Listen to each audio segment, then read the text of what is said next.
ఒంగోలు మాజీ MLA YSR Congress party senior నేత Balineni Srinivasa Reddy press మీట్లో చాలా తీవ్రంగా స్పందించడం జరిగింది.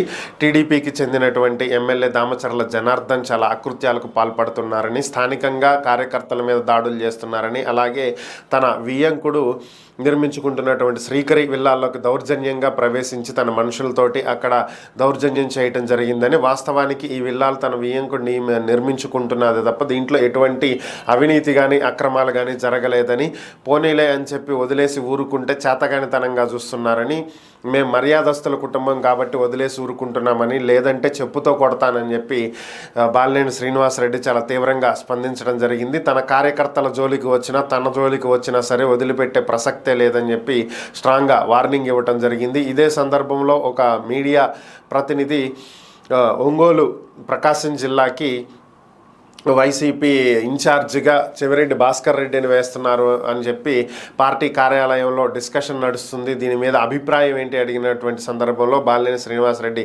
సీరియస్ అవ్వటం జరిగింది. ప్రకాశం జిల్లా ఏమన్నా నేతలకు గొడ్డుపోయిందా, ఎక్కడి నుంచో చెవిరెడ్డి భాస్కర్ రెడ్డిని తీసుకొచ్చి ఇక్కడ నియమించడానికి అని చెప్పి ఆయన చాలా సీరియస్ అవ్వటం జరిగింది.